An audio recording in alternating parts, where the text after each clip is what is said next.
I wanted to just make a quick tutorial video for you to show you what I'm talking about with questions 5 and 6.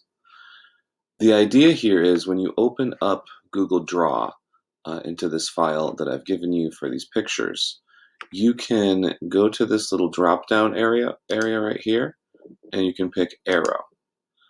Now, that's going to be the tool that you want to use to draw arrows on this picture.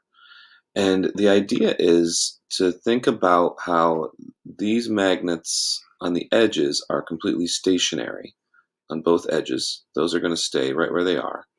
But this maglev train is either going to move that way or it's going to move that way. And so you have to think about the forces in terms of this middle part can move, can be pushed and pulled, but the outside parts are going to stay where they are.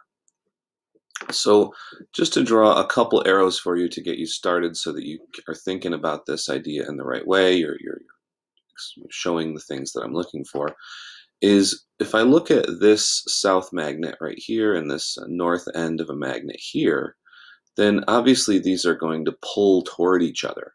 But I don't want to draw an arrow going from south to north because the south magnet here is not going to be pulled out of the wall and clamp onto the train. What's going to happen is that I'm going to have an arrow going from this magnet is going to be pulled that way toward the south, toward the south end in the wall.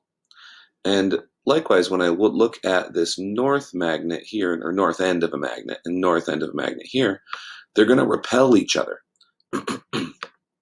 And that repelling is going to push the train magnet forward because the wall magnet can't be pushed backwards more into the wall. So I'm going to draw an arrow this way, showing that this magnet in the train is being pushed away from the wall.